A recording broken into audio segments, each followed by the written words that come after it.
ನಮಸ್ತೆ ಸ್ನೇಹಿತರೆ, ಇವತ್ತು ನಾವು ದ್ವಿತೀಯ BA ಕನ್ನಡ ಭಾಷಿಕ ಇದರಲ್ಲಿ ಮುಖ್ಯವಾಗಿ ಪ್ರಾಚೀನ ಕನ್ನಡ ಕಾವ್ಯ ಮತ್ತು ಸಣ್ಣ ಕಥೆಗಳನ್ನು ಕೊಟ್ಟಿದ್ದಾರೆ. ಇದರಲ್ಲಿ ನಾವು ಮೊದಲಿಗೆ ಅರ್ಥವನ್ನು ತಿಳ್ಕೊಳ್ಳೋಣ. ಕೆಲವೊಂದಿಷ್ಟು ಅರ್ಥಗಳನ್ನು ನಾವಿಲ್ಲಿ ಬರ್ಕೊಂಡಿದ್ದೇನೆ.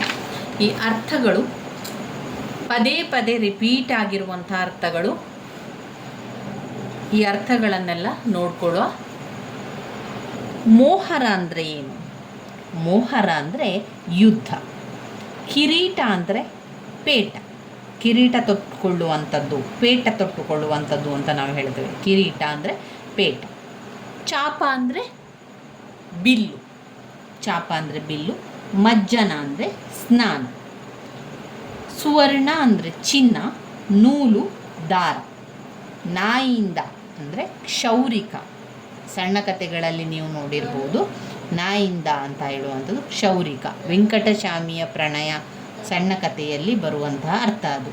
ಪಳ್ಳಿ ಹಳ್ಳಿ, ಪಳ್ಳಿಗೆ ಹಳ್ಳಿ ಅಂತ ಹೇಳುವಂಥದ್ದು ಮೂಡಣ ಪೂರ್ವ. ಹೈದ ಹುಡುಗ. ಕೊತ್ತಿ ಅಂದರೆ ಏನು? ಕೊತ್ತಿ ಅಂದರೆ ಬೆಕ್ಕು, ಬೆಕ್ಕಿಗೆ ಕೊತ್ತಿ ಅಂತ ಕರಿತೇವೆ. ಘಟ ಅಂದರೆ ದೇಹ. ತೃಷೆ ಬಾಯಾರಿಕೆ. ತುರುಗ ಅಂದರೆ ಕುದುರೆ, ತುರಾಗ ಕುದುರೆ. ಹಚ್ಚಡ ಅಂದರೆ ಹೊದಿಕೆ, ಹಚ್ಚಡ ಹೊದಿಕೆ. ಗೆಡೆ ಸ್ನೇಹ.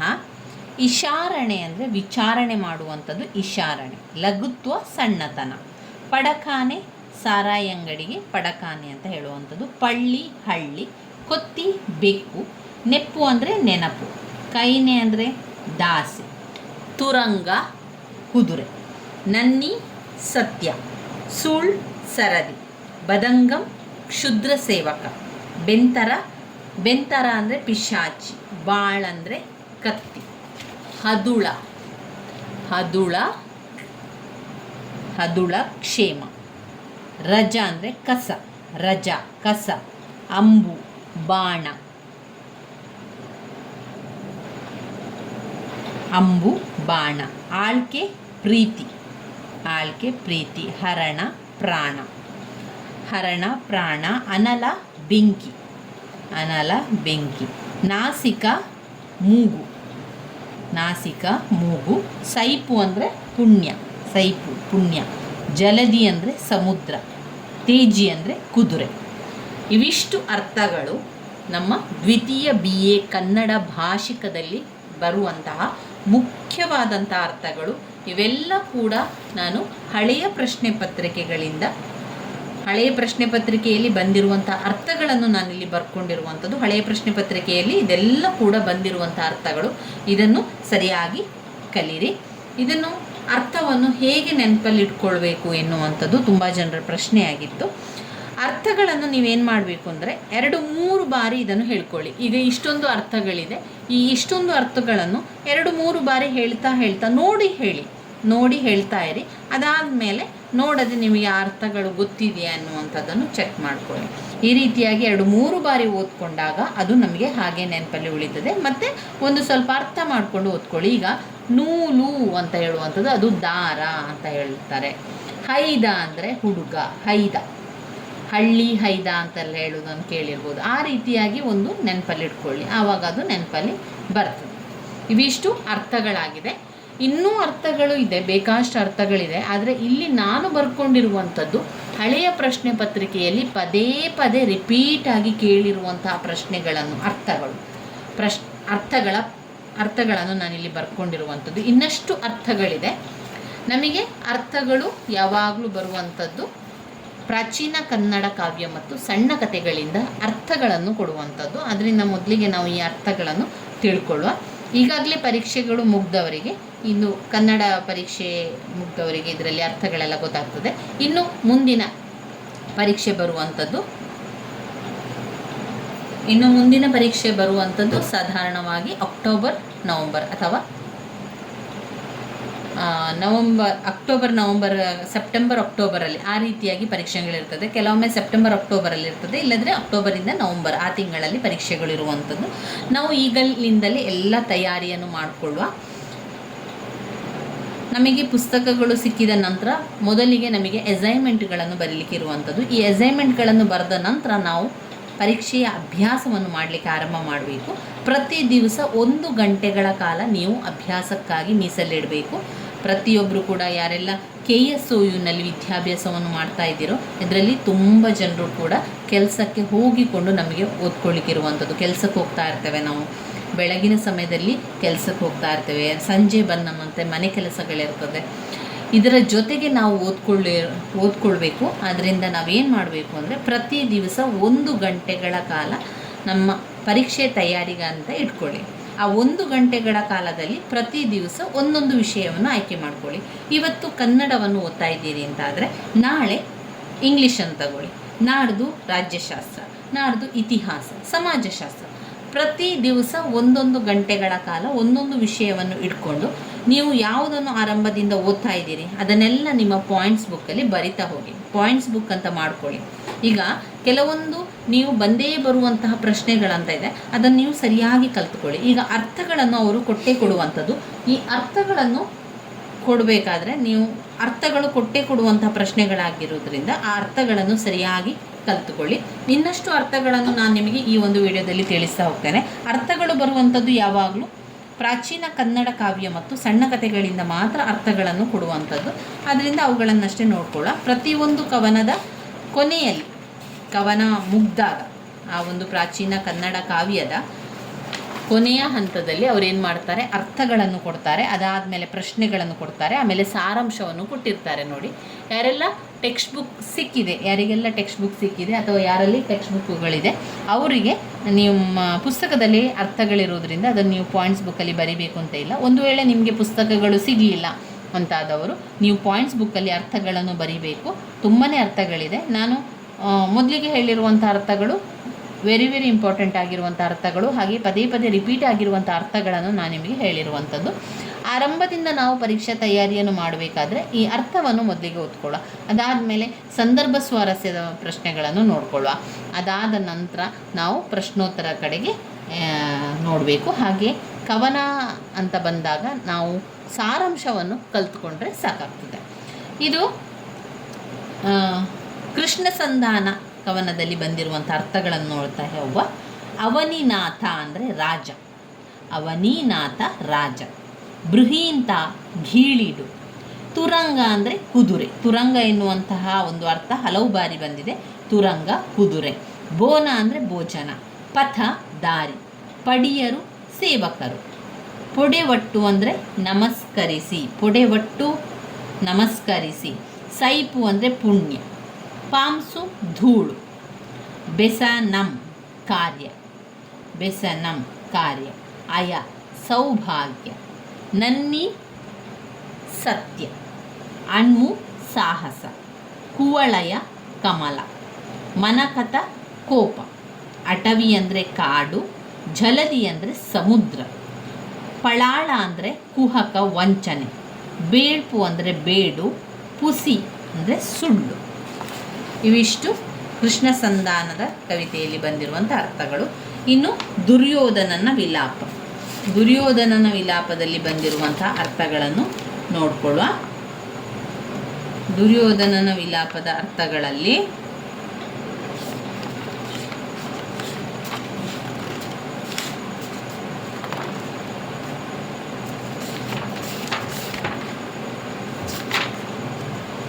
ಇಲ್ಲಿದೆ ನೋಡಿ, ದುರ್ಯೋಧನನ ವಿಲಾಪ ಪುಟ ಸಂಖ್ಯೆ 37ರಲ್ಲಿದೆ ನೋಡಿ. ಪುಟ ಸಂಖ್ಯೆ 37ರಲ್ಲಿ ಅರ್ಥಗಳಿದೆ.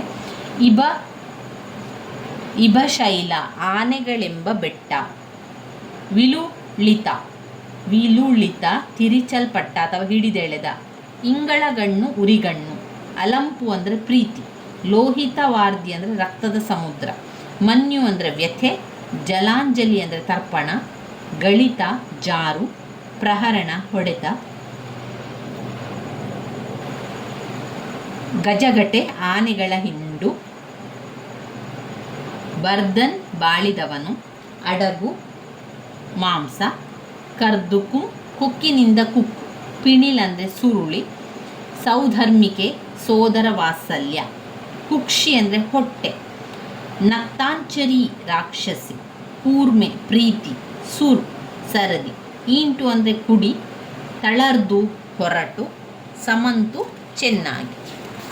ಇನ್ನು ಬರುವಂತಹ ಕವಿತೆ ಅಮೃತಮತಿ ಪ್ರಸಂಗ. ಅಮೃತಮತಿ ಪ್ರಸಂಗದಲ್ಲಿ ಬಂದಿರುವಂತಹ ಅರ್ಥಗಳು: ಗರಟಿಗ ಅಂದರೆ ಗಸ್ತು, ಬದಗಂ ಕ್ಷುದ್ರ ಸೇವಕ.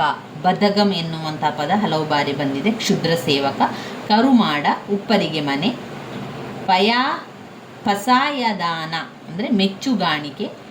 ತಾಮ್ರಚೂಡ ಕೋಳಿ. ಗರಗರಿ ಅಂದರೆ ಸೊಗಸು. ಮಲಯಜ ಅಂದರೆ ಶ್ರೀಗಂಧ. ಕೇರೆ ಹಾವು. ಗಜ ವೆಡಂಗ ಆನೆಯ ಸೊಬಗು. ಬಾಳಂದರೆ ಕತ್ತಿ. ಹರಿ ಸಿಂಹ. ಪೊಲ್ಲಮೆ ಕೆಟ್ಟದ್ದು. ಅಲಂಘನೀಯ ಮೀರಬಾರದ್ದು. ಪಿಟ್ಟು ಹಿಟ್ಟು. ಬೆಂತರ ಅಂದರೆ ಪಿಶಾಚಿ. ಕುಕವಾಕು ಕೋಳಿ. ಕುರಂಗ ಜಿಂಕೆ. ಅಮರ್ ಸೇರಿಬರು. ಕೂರಸಿ ಹರಿತ ಕತ್ತಿ. ಕಾದಲ ಅಂದರೆ ನಲ್ಲ. ಕಾದಲ ನಲ್ಲ. ಸಾಮಾಜಿಕ ವಚನಗಳಿಂದ ಬಂದಿರುವಂತಹ ಅರ್ಥಗಳು ಯಾವುದು ನೋಡ್ಕೊಳ್ಳ. ಸಾಮಾಜಿಕ ವಚನಗಳಿಂದ ಬಂದಿರುವಂತಹ ಅರ್ಥಗಳು ಪುಟ ಸಂಖ್ಯೆ 66ರಲ್ಲಿದೆ ನೋಡಿ. ಹುಸಿ ಸುಳ್ಳು. ಮುನಿ ಕೋಪ. ಹೆಳವ ಕಾಲಿಲ್ಲದವನು. ಅಂಧಕ ಕುರುಡ. ರಜ ಕಸ. ಹೊಗಲು ಹೋಗಲು. ಕುಳಿ ಗುಳಿ. ವ್ಯಾಧ ಬೇಡ. ಭಾಗ ಮಾಂಸ. ಕೊಂಬ ಕೊಳ್ಳು. ಬೋನ ಊಟ. ಮಿಟ್ಟೆ ಮಣ್ಣಿನ ಹೆಂಟೆ. ಗರ ಭ್ರಮೆ ಭ್ರಾಂತಿ. ಹದುಳ ಕ್ಷೇಮ ಚೆನ್ನಾಗಿರು. ಇಲ್ಲಿ ನಾನು ಯಾಕೆ ಇದರ ಕೆಳಗೆ ಲೈನನ್ನು ಹಾಕಿರುವಂಥದ್ದು ಅಂತ ಹೇಳಿದರೆ, ಇದು ಹಲವು ಬಾರಿ ಪ್ರಶ್ನೆ ಪತ್ರಿಕೆಯಲ್ಲಿ ಬಂದಿರುವಂಥ ಪ್ರಶ್ನೆ, ಅದರಿಂದ ನಾನು ಗುರುತನ್ನು ಹಾಕ್ಕೊಂಡಿರುವಂಥದ್ದು. ರಜಾ ಕಸ ಧೂಳು. ಹೆಳವ ಕಾಲಿಲ್ಲದವ. ಹದುಳ ಕ್ಷೇಮ ಚೆನ್ನಾಗಿರುವುದು. ಇನ್ನು ಅಕ್ಕ ಮಹಾದೇವಿಯವರ ವಚನಗಳಲ್ಲಿ ಬಂದಿರುವಂಥ ಅರ್ಥಗಳು: ತಟ್ಟಿ ಅಂದರೆ ದಡ. ತಟ್ಟಿ ದಡ. ತೈಲ ಎಣ್ಣೆ. ತೆರಣಿಯ ಹುಳು ರೇಷ್ಮೆಯ ಹುಳು. ತಿಲ ಎಳ್ಳು. ನಿಧಾನ ನಿಧಿ. ಚಂದನ ಗಂಧ. ಸರ ಸ್ವರ. ಗೌಹರ ಗುಹೆ. ನೂಲು ದಾರ. ಪಾಕಗೂಲು ಬೆಂದು ಪಕ್ವವಾದ ಆಹಾರ ಪದಾರ್ಥ. ತೃಷೆ ಬಾಯಾರಿಕೆ. ಮಜ್ಜನ ಸ್ವಾನ. ಕಂಪು ಸುವಾಸನೆ. ಸುವರ್ಣ ಚಿನ್ನ. ಇನ್ನು ಬರುವಂತಹ ಕವಿತೆ ಅಭಿಮನ್ಯುವಿನ ಪ್ರಸಂಗ. ಅಭಿಮನ್ಯುವಿನ ಪ್ರಸಂಗದಲ್ಲಿ ಬಂದಿರುವಂತಹ ಅರ್ಥಗಳನ್ನು ನೋಡಿಕೊಳ್ಳುವ.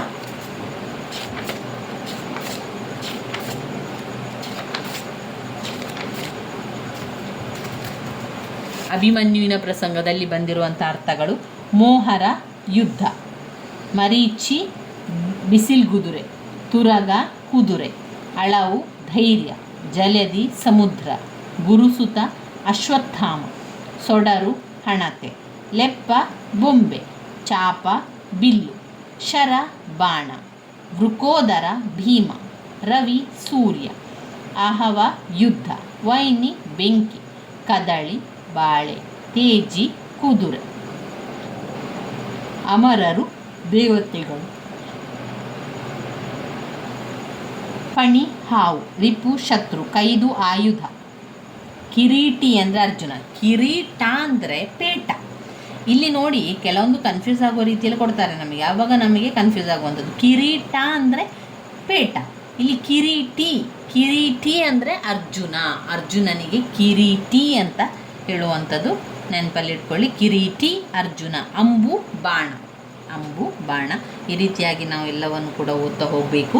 ನಮಗೆ ಬೆಳಗಿನ ಸಮಯದಲ್ಲಿ ಓದಲಿಕ್ಕೆ ಸಮಯ ಇಲ್ಲ ಅಂತಂದರೆ ರಾತ್ರಿ ಹೊತ್ತಾದರೂ ಸ್ವಲ್ಪ ಹೊತ್ತು ಕೂತ್ಕೊಂಡು ಓದ್ಕೊಳ್ಳಿ. ಒಮ್ಮೆ ಸ್ವಲ್ಪ ನಿದ್ದೆ ಬರ್ತಾ ಇರ್ತದೆ, ಆದರೆ ಅದನ್ನೆಲ್ಲ ಸ್ವಲ್ಪ ಬದಿಗಿಟ್ಟು ಪ್ರತಿ ದಿವಸ 1 ಗಂಟೆಗಳ ಕಾಲ ಆದರೂ ಓದ್ತಾ ಹೋಗಿ. ಮೊದಲ ದಿವಸ ಅರ್ಥವನ್ನು ಓದ್ಕೊಳ್ತಾ ಹೋಗಿ. ಅರ್ಥ ಸರಿಯಾಗಿ ಬಂದ ಮೇಲೆ ಪ್ರತಿ ಬಾರಿ ಒಮ್ಮೆ ಅರ್ಥವನ್ನು ನೋಡ್ಕೊಳ್ಳುವಂಥದ್ದು. ಉಳಿದಿರುವಂತಹ ಪ್ರಶ್ನೆಗಳನ್ನು ನೋಡ್ತಾ ಹೋದರೆ ಈ ಅರ್ಥಗಳೆಲ್ಲ ಯಾವಾಗಲೂ ನೆನಪಲ್ಲಿ ಉಳಿತದೆ. ಹಾಗಾದರೆ ಕಿರೀಟಿ ಅಂದರೆ ಅರ್ಜುನ. ಕಿರೀಟ ಅಂದರೆ ಪೇಟ. ಕಿರೀಟಿ ಅಂದರೆ ಅರ್ಜುನ. ಅಂಬು ಅಂದರೆ ಬಾಣ. ಇನ್ನು ಬರುವಂಥದ್ದು ಪ್ರಭುದೇವರ ರಗಳೆಗಳು. ಪ್ರಭುದೇವರ ರಗಳೆಯಲ್ಲಿ ಬಂದಿರುವಂಥ ಅರ್ಥಗಳು: ನಿಕಾಯ ಸಮೂಹ. ಸೋಮಸೂರ್ಯ ಚಂದ್ರಸೂರ್ಯ. ಸುರಕುಜ ಕಲ್ಪವೃಕ್ಷ. ಆಳ್ಕೆ ಅಂದರೆ ಪ್ರೀತಿ. ಹರಣ ಅಂದರೆ ಪ್ರಾಣ, ಈಕ್ಷಿಸು ನೋಡು, ಭವ ಶಿವ, ತೊಡವು ಆಭರಣ, ಕೆಲ ಬಲ ಅಕ್ಕಪಕ್ಕ, ಅಂಗ ಶರೀರ, ವಸುಮತಿ ಭೂಮಿ, ಅರ್ಕ ಸೂರ್ಯ, ಅಂಗಜ ಮನ್ಮಥ, ಎವೆ ರೆಪ್ಪೆ, ಬಲ್ಗರ ಅದೃಷ್ಟ. ಇನ್ನು ಬರುವಂಥದ್ದು ಭರತ ಬಾಹುಬಲಿ ಪ್ರಸಂಗ. ಭರತ ಬಾಹುಬಲಿ ಪ್ರಸಂಗದಲ್ಲಿ ಬಂದಿರುವಂಥ ಅರ್ಥಗಳು ಯಾವುದಿದೆ? ಕುಂದಣ ಅಂದರೆ ಒಳ್ಳೆಯ ಚಿನ್ನ, ಕುಂದಣ ಒಳ್ಳೆಯ ಚಿನ್ನ. ಮನಸಿಜ ಅಂದರೆ ಮನ್ಮಥ. ಜನಪ ರಾಜ. ಅಯ್ಯ ತಂದೆ. ಪಡೆ ಅಂದರೆ ಸೈನ್ಯ. ಹುಸಿ ಸುಳ್ಳು. ಅನಲ ಬೆಂಕಿ. ಅಗ್ರಜ ಅಣ್ಣ. ಜಸ ಯಶಸ್ಸು. ಬದೆಗ ಕೀಳಾಳು. ಊರ್ಧ್ವ ಮೇಲೆ. ಎವೆ ರೆಪ್ಪೆ. ಚಳಿತ ಚಾಂಚಲ್ಯ. ಕಟಕ ಸೇವೆ. ಆಲಿ ಕಣ್ಣು. ನನೆವಿಲ್ಲ ಹೂವಿಲ್ಲ. ಕೆಂಬಜ್ಜೆ ಕೆಂಪಾದ ಪಾದ. ನಾಸಿಕ ಮೂಗು. ಓರೆ ಹೇಳು. ಧರೆಗೊಬ್ಬ ದಾನಶೂರ ಕರ್ಣನೆಂದಾದ ಪರ್ವ. ಈ ಒಂದು ಕವಿತೆಯಲ್ಲಿ ಬಂದಿರುವಂತಹ ಅರ್ಥಗಳನ್ನು ನೋಡಿಕೊಳ್ಳುವ. ಇದರಲ್ಲಿ ಬಂದಿರುವಂತಹ ಅರ್ಥಗಳು: ಸೆಲೀರ ಶರೀರ, ಜ್ಞಾನಿ ಜ್ಞಾನಿ, ವಮುಸ ವಂಶ, ಸಿನೇಹಿತ ಸ್ನೇಹಿತ, ಪ್ರಂಥ ಶಪಥ, ಶಿಯೋಧ ಸುಯೋಧನ, ನರುಕು ಪುಡಿಮಾಡಿ, ಘಟ್ಟ ದೇಹ, ಸಿರೂಸ ತಲೆ, ಕುದ್ರು ಕುದುರೆ, ಈಣೆ ಅಂದರೆ ವೀಣೆ, ರಾಕ್ಷಸ ಅಂದರೆ ರಾಕ್ಷಸ, ದುಸ್ವಪ್ನ ದುಶ್ಯಾಸನ, ಇಳ್ಳು ಇರುಳು, ಭೋಕ್ಷ ಬೊಗಸೆ, ಹತ್ತೆ ಹತ್ಯೆ, ಸೆಂಸೆ ಸಂಶಯ, ಸಂಹಾರ ಸಂಹಾರ.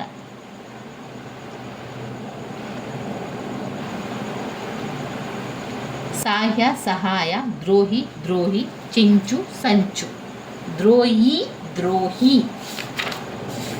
ಇನ್ನು ಬರುವಂಥದ್ದು ಸಣ್ಣ ಕಥೆಗಳು. ಸಣ್ಣ ಕಥೆಗಳಲ್ಲಿ ಅವರು ಅರ್ಥಗಳನ್ನು ಕೊಟ್ಟಿದ್ದಾರೆ ಅಂತ ನೋಡೋ. ಅರ್ಥಗಳನ್ನು ಅವರು ಕೊಟ್ಟಿದ್ದಾರೆ. ಈ ಒಂದು ಭಾಗದಿಂದಲೂ ಕೂಡ ಅರ್ಥಗಳನ್ನು ಕೇಳೋದ್ರಿಂದ ಅದನ್ನು ಕೂಡ ಓದ್ಕೊಳ್ಬೇಕು. ನಾಯಿಯಿಂದ ಅಂದರೆ ಕ್ಷೌರಿಕ, ಗೆಡೆ ಅಂದರೆ ಪೊಳ್ಳು ಮಾತನಾಡು, ಗೆಡೆ ಅಂದರೆ ಸ್ನೇಹ, ಕೈನೆ ಅಂದರೆ ದಾಸಿ, ವಿಚಾರಣೆ ವಿಚಾರಣೆ, ಪಡ್ಡೆ ಯೌವನ, ಮಿರಾಸಿ ಕ್ಷೌರ ಮಾಡಿಕೊಳ್ಳುವ ಸ್ಥಳ, ಹಚ್ಚಡ ಹೊದಿಕೆ.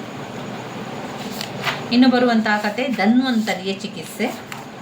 ಧನ್ವಂತರಿಯ ಚಿಕಿತ್ಸೆಯಲ್ಲಿ ಬಂದಿರುವಂತಹ ಅರ್ಥಗಳು: ನಿಯತೇಂದ್ರಿಯ, ಇಂದ್ರಿಯಗಳನ್ನು ಅಧೀನದಲ್ಲಿಟ್ಟಿದ್ದವನು, ಇಂದ್ರಿಯಗಳನ್ನು ಸ್ಥಿರವಾಗಿಟ್ಟವನು. ಅಚ್ಚರಿಸಿಯರು, ನಿರ್ಮಲ ಮನಸ್ಸಿನ ಅರಸಿಯರು. ಲಘುತ್ವ, ಸಣ್ಣತನ. ಪಡಖಾನೆ, ಸಾರೈ ಅಂಗಡಿ. ತ್ರಿಭುವನ, ಮೂರು ಲೋಕ. ನಿರ್ನಿಯಮ, ನಿಯಮ ಇಲ್ಲದಿರುವಿಕೆ. ಇನ್ನು ಬರುವಂಥದ್ದು ಮನುವಿನ ರಾಣಿ. ಮನುವಿನ ರಾಣಿ ಕಥೆಯಲ್ಲಿ ಅವರು ಅರ್ಥಗಳನ್ನು ಕೊಡಲಿಲ್ಲ ನೋಡಿ. ಮನುವಿನ ಕಥೆಯಲ್ಲಿ ಅರ್ಥಗಳನ್ನು ಕೊಡಲಿಲ್ಲ, ನೇರವಾಗಿ ಶವದ ಮನೆಗೆ ಹೋಗಿದ್ದಾರೆ. ಶವದ ಮನೆಯಲ್ಲಿ ಬಂದಿರುವಂಥ ಅರ್ಥಗಳು, ಇದರಲ್ಲಿ ಕೂಡ ಅರ್ಥಗಳನ್ನು ಕೊಡಲಿಲ್ಲ. ಇನ್ನು ಬೆಸಗರ ಹಳ್ಳಿ, ಗಾಂಧಿಯವರ ಒಂದು ಇದರಲ್ಲಿ ಕೂಡ ಅರ್ಥಗಳಿಲ್ಲ. ಇನ್ನು ರೊಟ್ಟಿ ನೋಡಿದರೆ ರೊಟ್ಟಿಯಲ್ಲೂ ಕೂಡ ಅರ್ಥಗಳಿಲ್ಲ. ಮಾರಿಕೊಂಡವನು ಕೂಡ ಅರ್ಥಗಳು, ಮಾರಿಕೊಂಡವನಲ್ಲಿ ಅರ್ಥಗಳು ಸ್ವಲ್ಪ ಇದೆ ನೋಡಿ.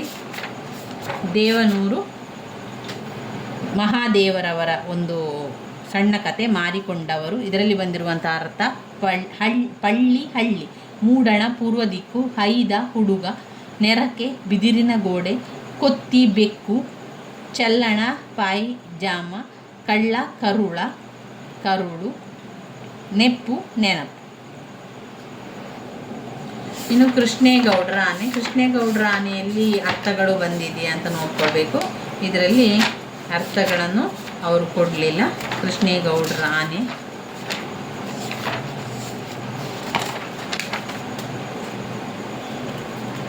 ಇವಿಷ್ಟು ಅರ್ಥಗಳಾಗಿರುವಂಥದ್ದು. ನಮಗೆ ಇಲ್ಲಿ ಸಣ್ಣ ಕಥೆಗಳಲ್ಲಿ ಹೆಚ್ಚು ಅರ್ಥಗಳಿಲ್ಲ, ಅದನ್ನೆಲ್ಲವನ್ನು ಓದ್ಕೊಳ್ಳಿ. ವೆಂಕಟಸ್ವಾಮಿಯ ಪ್ರಣಯ, ಧನ್ವಂತರಿ ಚಿಕಿತ್ಸೆ, ಮನುವಿನ ರಾಣಿ, ಆ ಮೂರು ಸಣ್ಣ ಕಥೆಗಳಲ್ಲಿ ಮಾತ್ರ ಅರ್ಥಗಳಿರುವಂಥದ್ದು, ಉಳಿದಲ್ಲಿ ಅರ್ಥಗಳಿಲ್ಲ. ಇನ್ನು ಪ್ರಾಚೀನ ಕನ್ನಡದ 4 ಘಟಕದಲ್ಲಿರುವಂತಹ 2 ಪದ್ಯದಲ್ಲಿಯೂ ಕೂಡ ನಮಗೆ ಅಲ್ಲಿ ಅರ್ಥಗಳು ಇರ್ತದೆ. ಅರ್ಥಗಳನ್ನೆಲ್ಲ ನೋಡ್ಕೊಳ್ಳಿ. ಇವತ್ತಿಗೆ ನಾವು ಅರ್ಥಗಳನ್ನಷ್ಟೇ ಕಲಿಯುವ. ನೀವು ಕೂಡ ಅರ್ಥಗಳನ್ನಷ್ಟೇ ಇವತ್ತು ಕಲಿಯಿರಿ. ಎಲ್ಲವನ್ನು ಕೂಡ ಜೊತೆಯಾಗಿ ಕಲಿಯುವಂಥದ್ದು ಬೇಡ. ಪ್ರತಿಯೊಂದನ್ನು ಸ್ವಲ್ಪ ಸ್ವಲ್ಪ ಎಲ್ಲವನ್ನು ಕೂಡ ತಿಳಿತಾ ಹೋಗೋ ಸ್ನೇಹಿತರೆ. ನನ್ನ ವೀಡಿಯೋಸ್ ಎಲ್ಲ ನಿಮಗೆ ಇಷ್ಟ ಆಗಿದ್ದರೆ ಲೈಕ್ ಕೊಡಿ, ಶೇರ್ ಮಾಡಿ, ಸಬ್ಸ್ಕ್ರೈಬ್ ಮಾಡಲಿಕ್ಕೆ ಮರಿಬೇಡಿ. ಧನ್ಯವಾದಗಳು.